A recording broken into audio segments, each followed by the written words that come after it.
Hello, everybody, and welcome back to another episode of Timberborn. Boy, we're on episode 33, planting, and as the title suggests, I fulfill on a promise I made on the previous highlights video.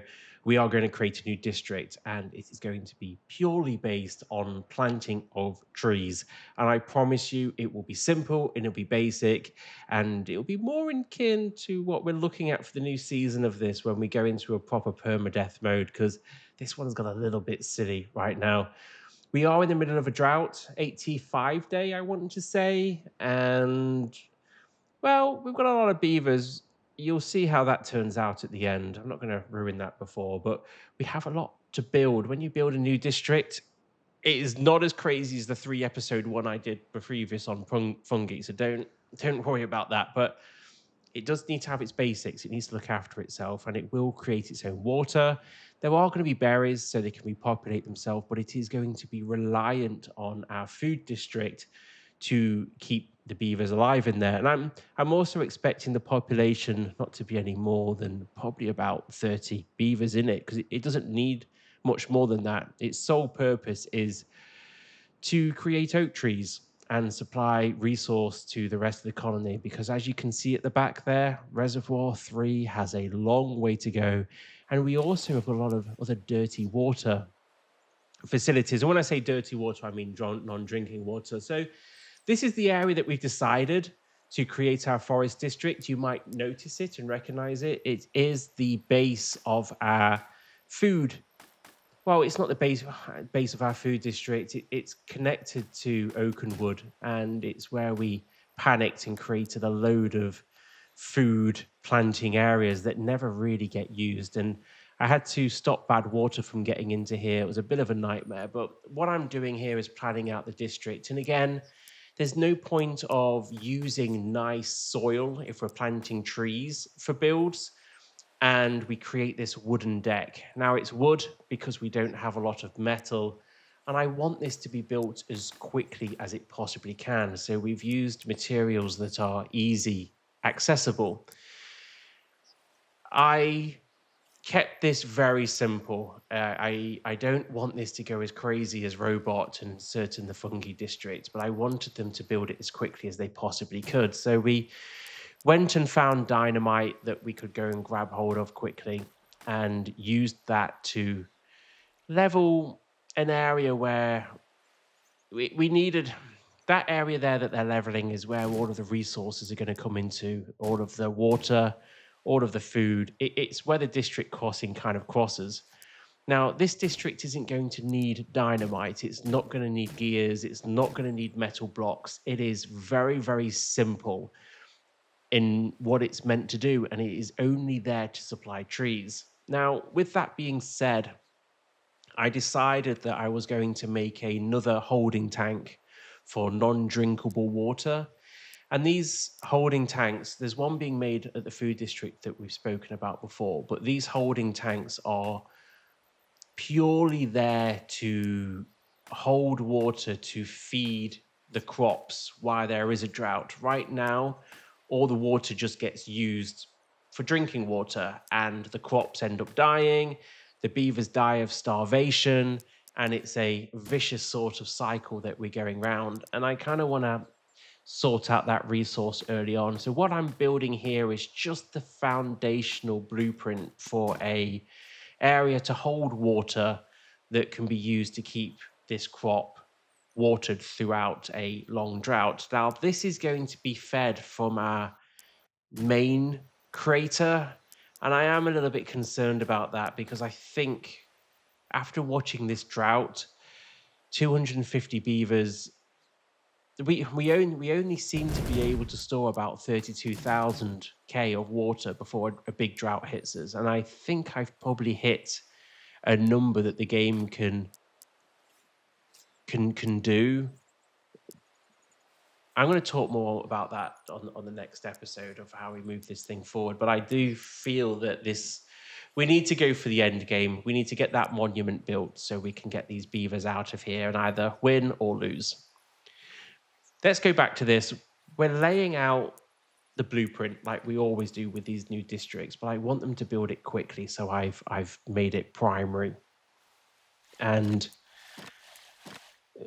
we also had an issue on this of making sure the beavers were all doing what they were meant to do. We had a lot of timber, we had a lot of wood that wasn't being utilized because for some reason the beavers just were not cutting these trees down. Every now and again, you kind of come to a bit of a stumbling block on this game, and you've got to go backwards through the chain to work out why they're not doing things. But once we worked out where the wood was coming from and how we were making lumber, we went back to the storage area. Where are these trees going to be planted? Let's change some things to oak trees. Let's have some berries, because if we've got berries, then we can have birthing pods and they can kind of reproduce themselves as they go. We decided to use that upper plateau as well for tree planting, and hopefully this is going to give us a lot of resource. We put some houses in. Every district needs houses for them to sleep, but we also wanted to focus on these beavers' happiness as well. It's one thing I've really been neglecting. So we put in a fire pit, we put in some teeth grinding, back scratchers, hospital beds, everything that you kind of need. Also showers. We put some showers in there and a swimming pool, which kind of fit in nicely into this area. So at least the beavers that are working here are going to be able to have some fun at night when they take the evening off, because these beavers on this playthrough have been pretty miserable. But I started to catch myself. I was doing it again. I was adding all of this detail, all of this cool stuff, and not focusing on the main build. So I snapped myself out of it pretty quickly and went straight back into the needs. What we're building here is food storage. All the food will be brought in from other districts to this one. They're not going to be making their own food apart from berries, but those berries are really meant to be keeping their population alive. So we created these storage areas, and they've got every single type of food you can possibly need for them. So once that was in, we had housing, we had storage, we had water.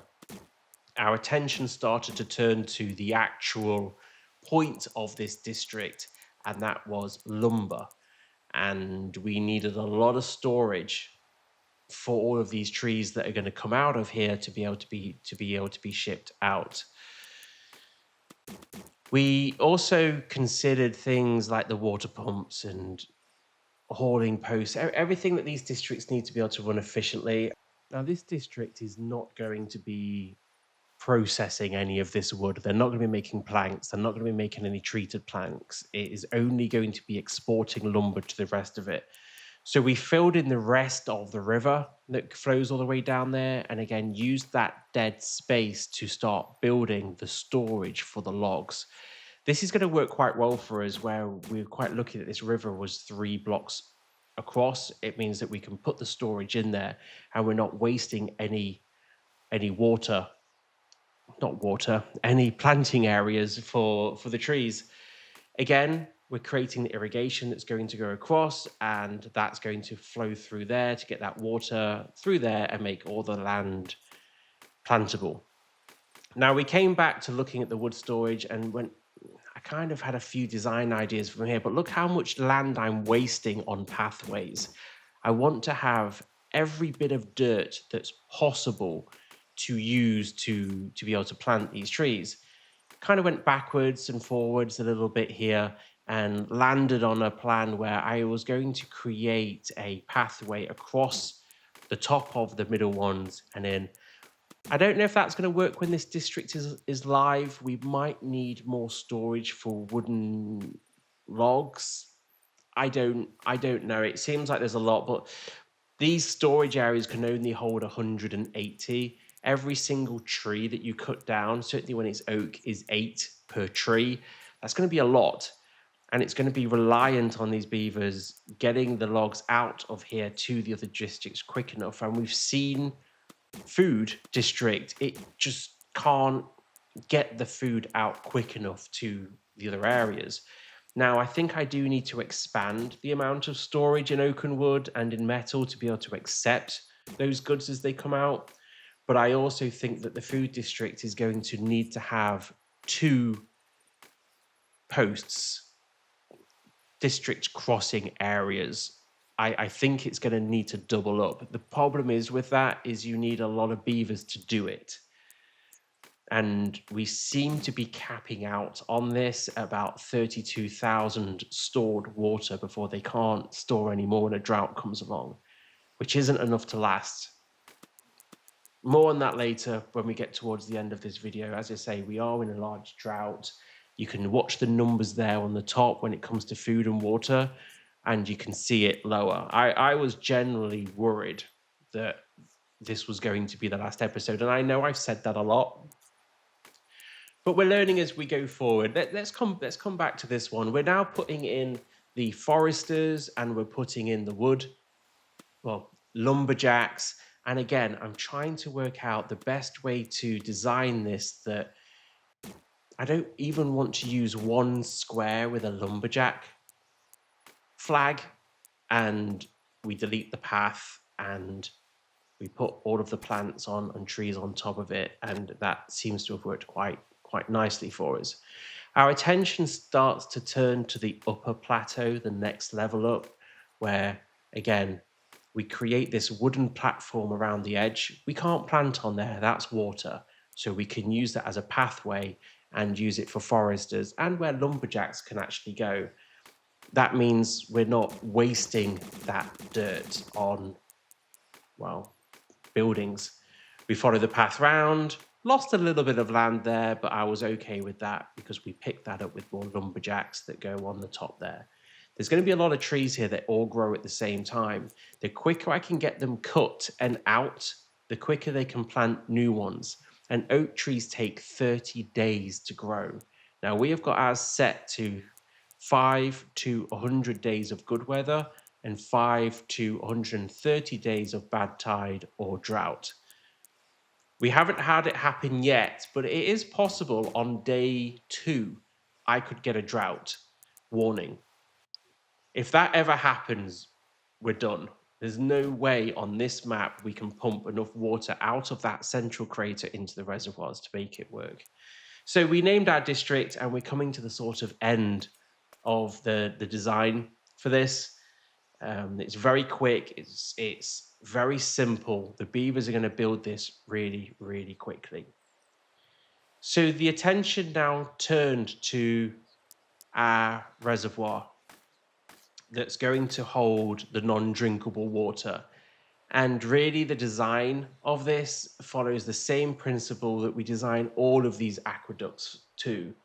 We create a platform that takes it across and put a path down it, put sluices on it to be able to control it. I don't really, at this stage of this series, probably have to go through this in much detail.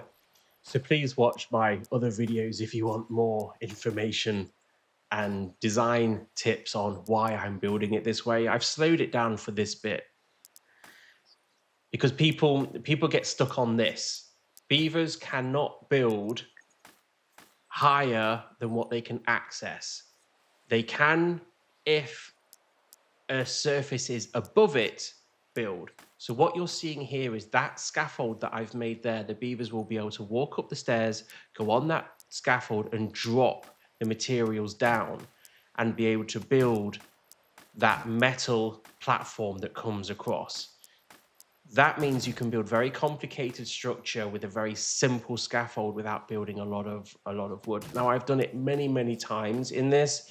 Just remember that on this game, if beavers are above an area, they can drop material down to it, which allows you to build these crazy big structures. And I really hope the developers don't change that, because if they do, there's no way I'd be able to build anything this insane this quickly again. So the drought kind of carried on, and the same thing happened again. I've cut this video short at this stage on the highlights, but let me key you into what happened. I honestly thought we were going to die.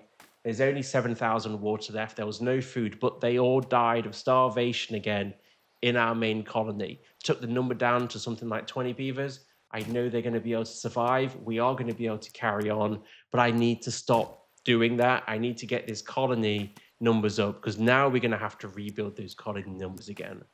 But anyway, hope you join me for the next one.